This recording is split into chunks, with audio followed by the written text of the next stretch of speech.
Hey, Dr. Dan Cooper here, and I wanted to just tell you a story. Something came up to me on technology these days.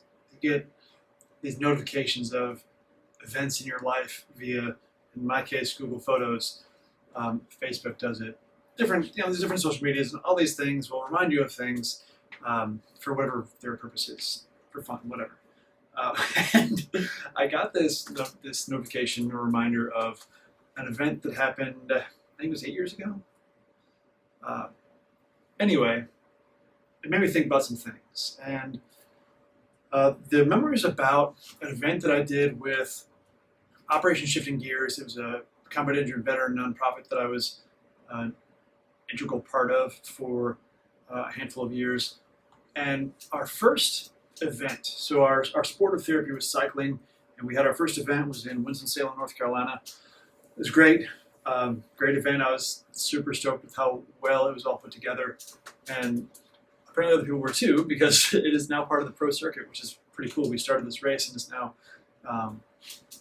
a annual thing in the pro circuit. Either way, this is neither here nor there. So we have this ride. I don't remember how far it was. Actually, let's say 56 miles. Let's put that out there. I think it was 56 miles for this ride, and it's me, my buddy Justin, who started the nonprofit, our core staff of guys who help run things, and our veterans, our combat injury veterans who were sponsored by the nonprofit to come do the rides. So we're in our group riding the beautiful countryside of Winston-Salem, and come upon a lady. She's on some inexpensive mountain bike, half flat back tire, cockeyed helmet, and looking like she's struggling. And we noticed that she did have a number placard, so it looked as though she was part of this ride. But from the looks of things, there's no chance she was going to finish this ride. So I said, "Hey, are you on the are you part of the Winston-Salem Cycling Classic?" And I said, "Yeah, I was with my daughter. She left me." So your daughter left you? Oh my God. Okay. You want to hang out with us? And she, of course, said yes. And then the rest of the story ensues. And it is such a cool story to me for a number of reasons. Because this woman, Susie, my bad, she's actually called Susie, she was enveloped by this group of veterans who were helping each other out. So this is a combat injured veteran nonprofit. There's guys with amputations, traumatic brain injuries, any number of injuries that were sustained in combat times to be qualified for this nonprofit. And she got to see what it was like for us to interact, how we help each other, how we communicate with each other, the things that we do. And I thought that was a very interesting experience for a civilian to get put inside of that. I thought that was very cool in and of itself. But really where my personal satisfaction or like the feel-good piece of this for me is that I then put a hand on her back and started pedaling harder. So I pushed her. We had another one of the guys, Dean Mortimer, who was the first other person to help push her. So we were trading off, pushing her along the way. And the course rolls. There's different terrains in the course. It's North Carolina, so there's some more mountainous sections. There's some more just light rolling hills. And we pushed her for the rest of the ride. There might have been short stints of not pushing, but we're with her for the whole ride, and we pushed her for most of it. And it was one of those experiences where there's physical difficulty. It wasn't emotionally difficult for me to do, but it was very physically difficult. One, you're off center, you got hand on somebody, and so you're pedaling hard, you're kind of torquing, plus you're pushing another person, so there's a lot more resistance.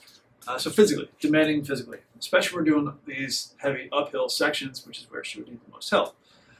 I'll fast forward to the end of the race, or end of the ride. It's a grand final, so it's not really a race. It's grand finals are where all the different classes of riders ride together, which I suppose the studs would be racing, but we weren't racing. We were just riding along. At the end, it was an experience for her of accomplishment that she had no confidence that she was going to accomplish, is what it seemed like to me. She was crying in a very thankful, happy manner. It was one of those super heartfelt moments for the entire event for me. It was the most heartfelt moment for the entire event for me. And she wasn't even one of our sponsored athletes. So it was really cool. The cooler follow-on to this piece of the story is that, so George Hincapie, super stud cyclist, saw us. He liked what we were doing. He invited us to his Grand Fondo in Greenville. I think it was the same year. It was in October. Yeah, pretty sure it was the same year.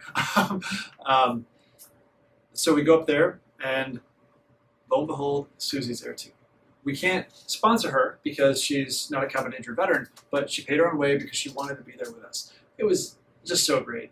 And she showed up. She had lost a bunch of weight. She looked happier. She had a real helmet. She had a real bike. Like it was great. It was so cool to see her find such life in an event that we got to be a part of, and then take it on herself to continue that. And actually, so we were just this boost that she needed to push her life in a direction of betterment. And that's freaking amazing feeling for those involved.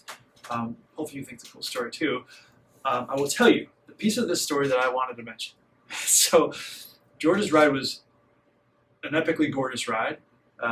He obviously had a lot of thought went into the route for this ride. But he's a Tour de France rider. So he had sections to the ride just like in the Tour, or stages just like the Tour. And there's a King of the Mountain component to the ride. And it's in Greenville, South Carolina.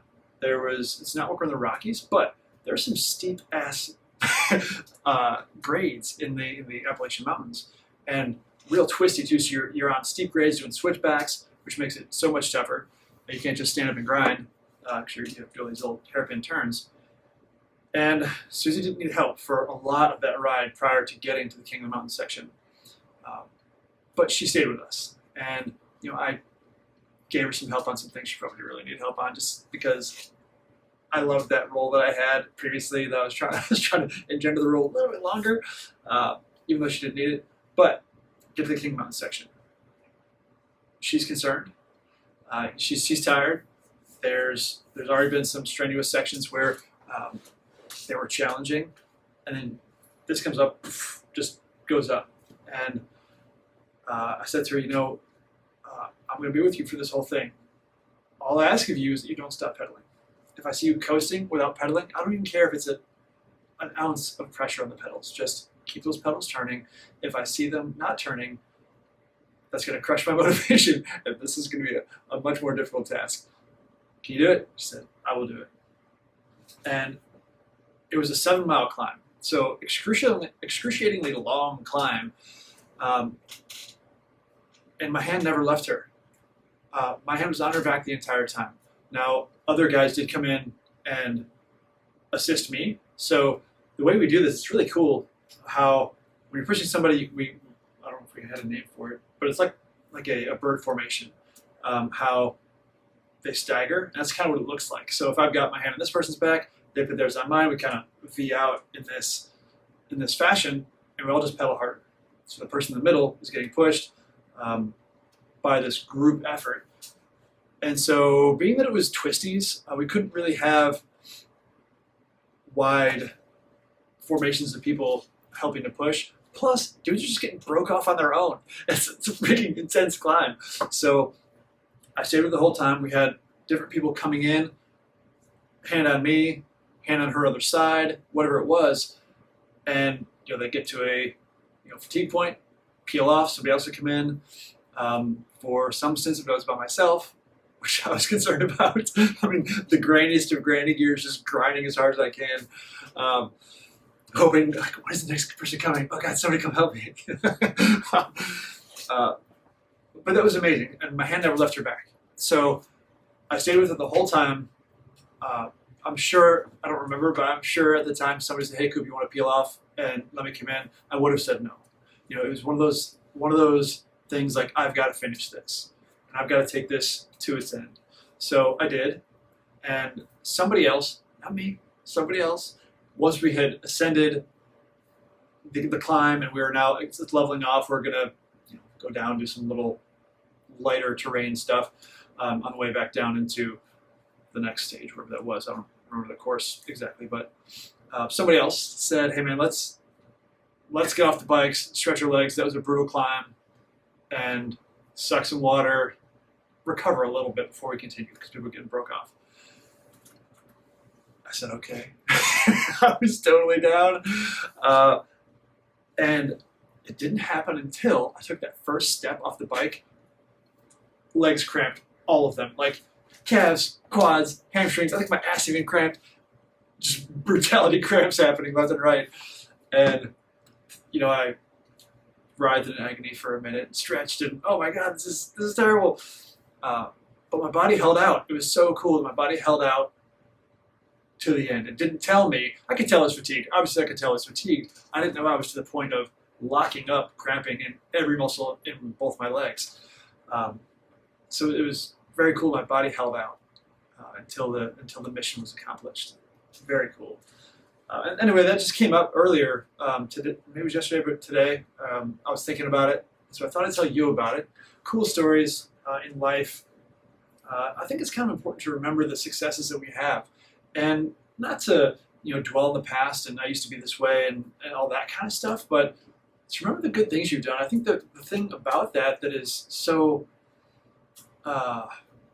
vibrant in my mind is how those human interactions went in the activity. It wasn't that like I ground it out and like I'm so strong. Like that's not the feeling that I get with that at all. It's how wonderful was that experience to be a part of helping someone achieve with that first ride where she was in tears, appreciative of helping her achieve a goal that she had, and then the perseverance, and maybe that is kind of a personal thing to me, more so than interaction with people, because it was me setting my mind to I'm going to finish this, and through whatever horrid pain I was in, did. So it's a good thing to know that I have the ability to stick to it, persevere through adversity, that sort of thing. That's one of the things that makes you feel good. So when things suck and you're like, well, damn, I could just give up. And then you think, well, I could also not. I could also just not give up. And I can complete this task, whatever it is, and finish because I have it in me to finish.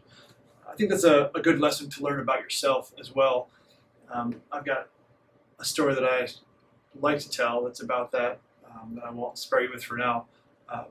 But I think it's a story worth telling. And when you find these times in your life where you recognize that you have the ability to achieve, don't forget about that. And know that that's you that's doing that. That's within you. So you will have it again. And you can access it again. So when things get rough, know that you can kick ass because you have in the past. So remember those times. I think that's all I've got to say for you about this story today. Hope you enjoyed the story. I hope you can find places in your life where you pull out similar stories that you can hang on to, because you can do what you want to do. You just got to do it. Hope you guys have a great day. Bye-bye.